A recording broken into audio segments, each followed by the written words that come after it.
Mesdames, Messieurs, bonsoir, bonsoir Christine. Bonsoir. Deuxième partie de cette soirée électorale, premier tour des élections municipales. Dans certaines communes, il faut le savoir, nous sommes déjà très proches des résultats définitifs. Nous ferons le tour des communes avec tous nos correspondants. Et puis, on prend tout de suite la direction de la rédaction où on retrouve Sophie Lenetté. Sophie. Définitif avec 5 maires déjà élus. 5 maires élus. Eh oui, 5. Il y a à Ajoupa-Bouillon, sans surprise, et aux prêcheurs, bien sûr, puisqu'ils étaient tous seuls. Maurice Bonté, donc à Ajoupa-Bouillon, et Marcel Anado, aux prêcheurs, sont élus. Réélus également au Morne-Vert, Lucien Salibert de EPMN avec 733 voix. Je vais y arriver. À Grand-Rivière, Jean-Louis Marie-Louise est élu devant Viviane Moreau. Et enfin, Sainte-Rose-Caquin est réélu au Macouba avec 432 voix devant Edine Alamoutou, 152 voix, et Joseph Elie Borval-Wiltord avec 144 voix. Merci. Sur notre plateau, un invité, Christine. Oui, nous avons avec nous Laurent Cypria. Bonsoir Laurent, vous êtes président du LAD. Le LAD, c'est la jeunesse en nous prend du vent. Absolument. Alors ce collectif a rédigé un pacte de jeunesse que vous avez fait signer à un certain nombre de candidats, 15 en l'occurrence. Alors déjà, pourquoi ce pacte de jeunesse ? Alors, le pacte de la jeunesse martiniquaise, c'est un document que nous avions établi la première fois en 2014 à l'occasion des élections de la CTM. Donc le principe, c'est quoi ?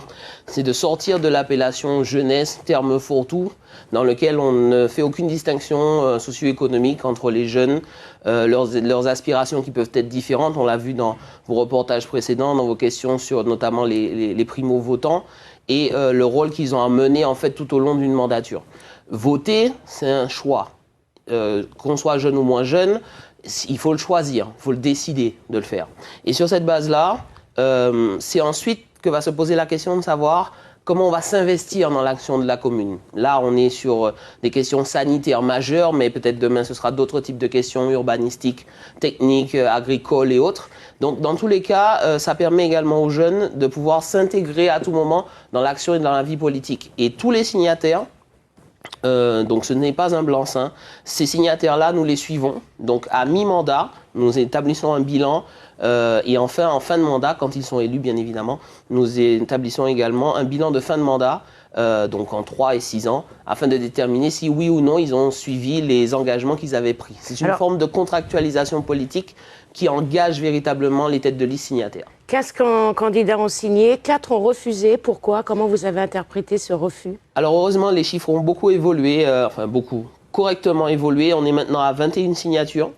On est toujours à 5 refus. Donc des noms catégoriques qui ont été signalés par certains candidats. Nous avons décidé de ne pas publier cette liste parce que c'est une première édition, donc c'est normal qu'on rencontre encore quelques petites difficultés en termes de crédibilité, de représentativité, en tout cas du point de vue des candidats. Mais malgré tout, nous préférons plutôt nous féliciter des 21 signataires. Donc entre le 12 qui était la clôture de notre permanence et aujourd'hui, on a quand même 6 candidats supplémentaires, têtes de liste, qui se sont engagés et qui ont signé les documents qui attestent de leur engagement dans ce pacte de la jeunesse. Alors, on revient vers vous. Vous avez l'air vraiment passionné par ce que vous faites. C'est vrai que vous m'envoyez tout le temps des mails et des WhatsApp et vous avez vraiment l'air passionné par ce que vous faites. On va du côté de Fort-de-France. Retrouver William Zebina. William, y a-t-il un maire élu à Fort-de-France à l'heure où nous parlons, un peu comme Grand-Rivière ?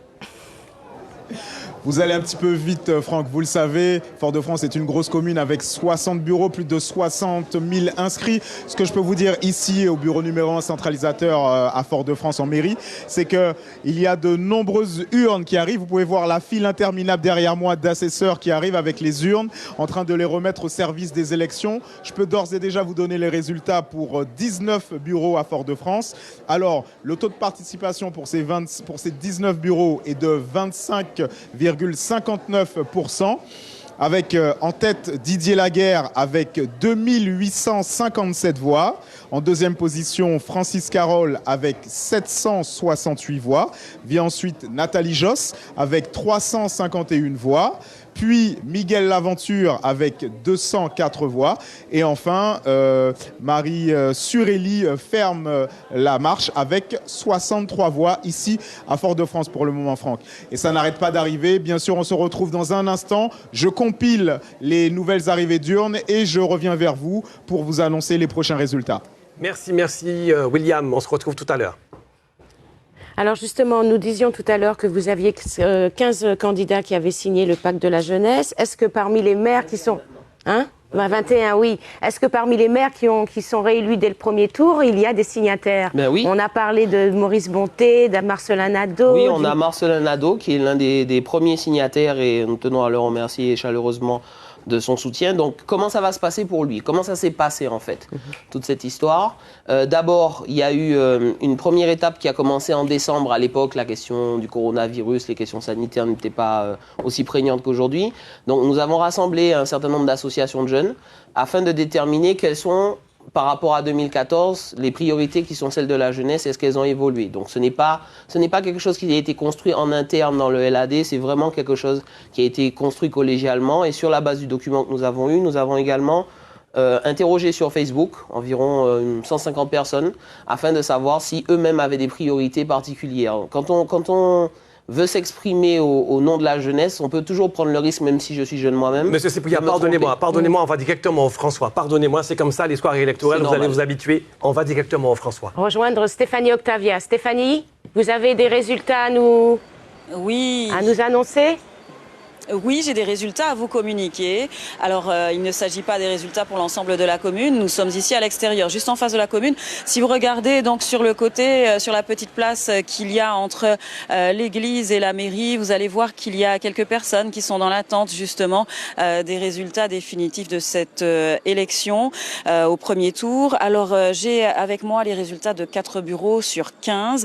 Il s'agit des bureaux 1, 10, 12 et 14 pour un total de 3473 inscrits. Alors, il y a 1670 votants, 1592 suffrages exprimés et 77 bulletins blancs ou nuls. Parlons des résultats à proprement parler.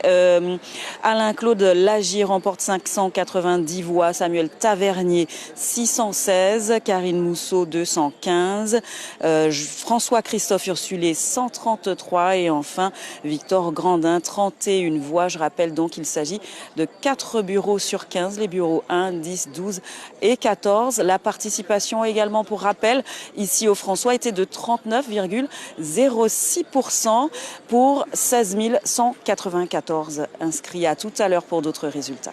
Merci. Madame Bellé nous a rejoint, Béatrice Bellé du Parti socialiste nous a rejoint.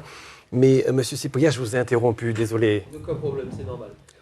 Donc notre procédure, notre mode de fonctionnement, c'est vraiment de s'adresser, de cette représentativité de la jeunesse, que ce ne soit pas quelque chose qui soit accaparé et qui soit accaparable. Absolument pas. Donc, comment ça va se passer pour, par exemple, M. Nadeau, qui a été élu, je répète que nous le félicitons, et qui a été signataire également. Donc, dans un premier temps, nous allons rentrer en contact avec lui pour pouvoir définir un petit peu, enfin, voir dans lequel de ces 12 points qui composent le pacte de la jeunesse, il a l'intention de prioriser les choses.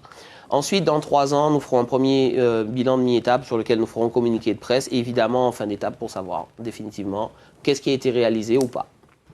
Voilà, je ne sais pas si Christophe est prêt du côté de Ducos. En tout cas, Madame Bellé, merci de nous avoir rejoints. 5 maires déjà élus en Martinique. Monsieur Bonté, qui n'avait pas de candidat face à lui, Monsieur Nadeau également. Monsieur Salibert au Morne-Vert à Gand-Rivière, le poulain du maire, qui visiblement paie en son siège.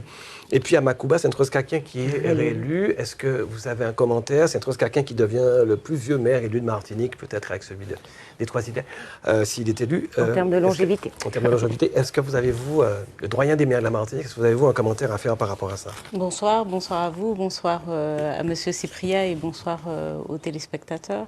Sur la réélection, écoutez, c'est l'appareil démocratique qui a fonctionné. Ce qui m'intéresse éventuellement, ce sont les taux de participation, puisque des dernières remontées d'informations, il semblerait qu'on soit à 1 point simplement d'écart avec 2014, ce qui veut dire que dans certaines communes, il y a eu une mobilisation qui, en l'occurrence, l'occurrence, a été exceptionnelle par rapport à ce qu'elle a pu être en 2014. Je crois que c'est positif, en tout cas pour ces communes-là. Ça l'est moins pour d'autres communes où on a quand même 12 à 13 points d'écart avec 2014. Alors, est-ce que c'est un signe démocratique, de la vivacité démocratique, ou est-ce que c'est la résultante contextuelle du coronavirus? Je crois qu'il faut se poser la question.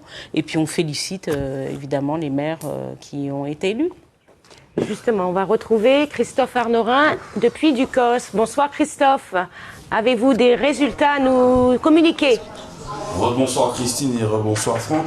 Résultat définitif ici au bureau numéro 1 où nous avons totalement fini le dépouillement. C'était le bureau le plus rapide, on dira. Alors, je vous donne déjà le nombre de votants ici, 290, exprimés 280. Alors, blanc 3. Nul 7. Alors je vous donne au fur et à mesure les différentes listes qu'elles ont obtenues au total. Alors en nous semblait pour Ducos avec Marius Narcisse a obtenu 74 voix. Ducos s'engage avec Aurélie Nella a obtenu 106 voix. Uni pour Ducos avec Louis-Marie Sainte a obtenu 64 voix. Dynamique Ducossaise avec Wilfried Sina a obtenu 19 voix. Et Oser le changement avec Philippe Petit a lui obtenu 17 voix. Voici un petit peu le premier bureau avec les résultats définitifs pour le premier bureau, je précise. Il reste encore 10 bureaux qui doivent ici dépouiller. Je peux vous dire que tout se fait avec beaucoup de minutie. J'ai pu me rendre dans différents bureaux et la fébrilité est pour le moment de mise. Et vraiment, on compte vraiment bulletin par bulletin. Donc on se retrouve dans quelques longues minutes, j'imagine, pour vous donner quelques autres résultats définitifs. À tout à l'heure. Merci, merci, merci. On se retrouve tout à l'heure. On va, je crois, retrouver Sophie Lenetté du côté de la rédaction qui y aurait quelques résultats pour nous. Sophie, je sais que vous courez beaucoup. Vous avez des résultats à nous donner. Absolument, des résultats définitifs. 2 femmes ont été élues maires. Il s'agit d'Annick Comier à Font-Saint-Denis et de Génie Dulis qui est réélue au Morne-Rouge. Alors, elles ont été élues dès le premier tour parce que ce sont des communes, de petites communes. Et donc, ce qui veut dire qu'elles ont obtenu plus de 50% des voix, c'est-à-dire 50% plus une voix, c'est la majorité absolue, et que plus d'un quart des inscrits ont voté. Alors, il y a aussi un autre, Eugène Larcher, qui est réélu aux Anses d'Arlé. Et enfin, on peut dire que pour le Lamentin, David Zobda est en train de faire un carton. Il se pourrait qu'il soit réélu dès le premier tour. Voilà ce qu'on peut dire pour l'instant. Toutes ces informations sont à retrouver bien évidemment sur notre site martiniquelapremière.fr, mais également sur notre application mobile et tablette. Et il semblerait également qu'il y ait une élection du côté de la mairie de Fort-de-France. Nous avons, des chiffres tout à fait officieux qui donneraient une victoire à Didier Laguerre. On attend des précisions de William Zebina et de Sophie Lenetté tout à l'heure avec des chiffres complètement officiels. Nos invités... Alors, deux femmes élues, Madame Bellet, dont une nouvellement élue maire. Votre réaction, puisque c'est un petit peu le constat qu'on faisait pendant la campagne, très peu de femmes finalement sont maires en Martinique. C'est malheureusement une petite satisfaction, parce que naturellement Madame Dulis est là depuis longtemps, donc on s'en est déjà satisfait et félicité de ce que les femmes intègrent de plus en plus la vie politique. Il y en a une deuxième, c'est bien, il faut mieux, il faut plus, et je crois que c'est un appel là aux femmes à se mobiliser et à venir à participer à la vie démocratique et à cette grande histoire qu'est la vie politique en Martinique. Laurent Cypria, votre réaction avec ces premiers résultats qui sont pour l'instant partiels. Vous avez le sentiment qu'on est dans un changement ou dans une continuité là? Moi, je dirais qu'on est plutôt dans une continuité, mais je ne peux que soutenir cet appel aux femmes. Par exemple, au niveau de nos signataires, donc nous avons sur 21 signataires, nous n'avons que 8 femmes. Parmi ceux qui sont déjà élus, donc nous avons 2 personnes qui sont signataires, puisque Madame Génie Dulis était signataire également de ce pacte de la jeunesse. Elle a été la première à le faire, donc c'était tout à fait remarquable de sa part. Et nous ne pouvons qu'encourager les candidatures féminines et les femmes à soutenir ce type de projet. J'aimerais vous poser la question de savoir quel est votre regard sur, sur la manière dont a été menée cette campagne électorale par les différents candidats. Est-ce que vous pensez qu'ils ont soulevé des problématiques qui interpellaient les électeurs? Madame Bellet, pour commencer. Je pense que la plupart des candidats, quand même, sont au fait des besoins ou en tout cas des faits d'actualité. Pour